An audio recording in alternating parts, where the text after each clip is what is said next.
Hey guys, welcome to my news bulletin today. Title: Israeli airstrikes in Gaza City, at least 42 dead in Gaza.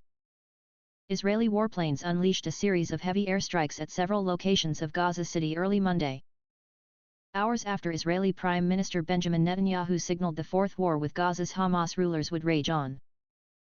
Explosions rocked the city from north to south for 10 minutes in an attack that was heavier on a wider area and lasted longer than a series of air raids 24 hours earlier in which 42 Palestinians were killed, the deadliest single attack in the latest round of violence between Israel and the Hamas militant group that rules Gaza. The earlier Israeli airstrikes flattened 3 buildings. Local media reports said the main coastal road west of the city, security compounds, and open spaces were among the targets hit early Monday. The power distribution company said the airstrikes damaged a line feeding electricity from the only power plant to large parts of southern Gaza City. Leaders remain defiant as Israel-Hamas bombardments continue. In a televised address on Sunday, Netanyahu said Israel's attacks were continuing at full force and would take time.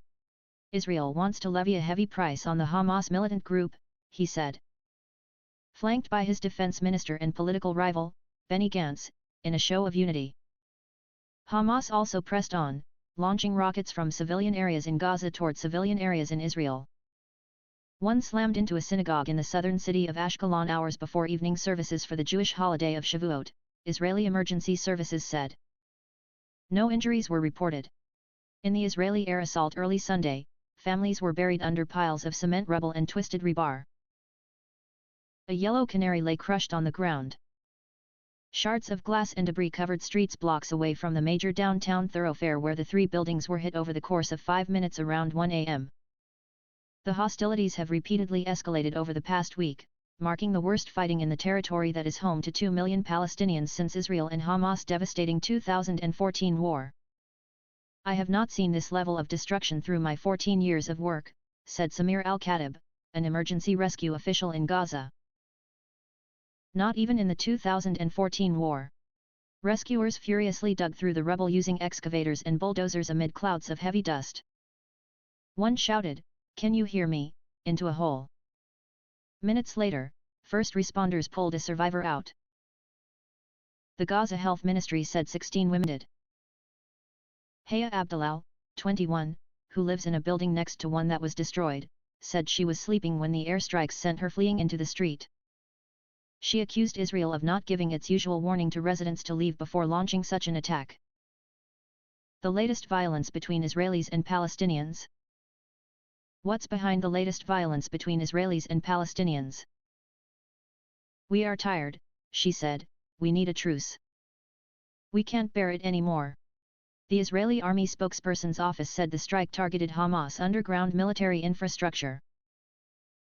As a result of the strike, the underground facility collapsed, causing the civilian houses' foundations above them to collapse as well, leading to unintended casualties, it said. Among those reported killed was Dr. Ayman Abu Alouf, the head of the internal medicine department at Shifa Hospital and a senior member of the hospital's coronavirus management committee. 2 of Abu Alouf's teenage children and 2 other family members were also buried under the rubble. The death of the 51-year-old physician was a huge loss at a very sensitive time, said Mohammed Abu Selmia, the director of Shifa.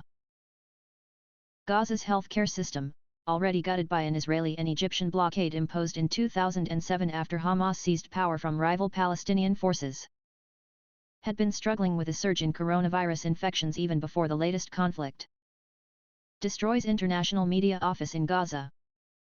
Israeli airstrike destroys international media office in Gaza. Israel's airstrikes have leveled a number of Gaza City's tallest buildings, which Israel alleges contained Hamas military infrastructure. Among them was the building housing the Associated Press Gaza office and those of other media outlets. Sally Busby, the AP's executive editor, called for an independent investigation into the airstrike that destroyed the AP office on Saturday.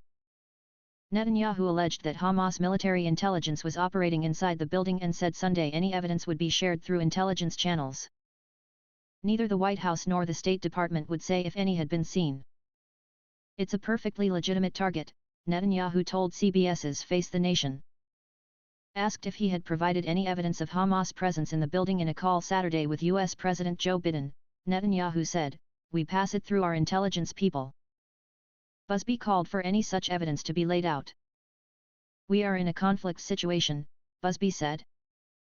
"We do not take sides in that conflict. We heard Israelis say they have evidence, we don't know what that evidence is." In a statement posted to Twitter Saturday evening, Canada's Foreign Affairs Minister Marc Garneau said the federal government is following the situation in Israel, the West Bank and Gaza with grave concern and are appalled by the ongoing violence, rising tensions, and loss of life, including children.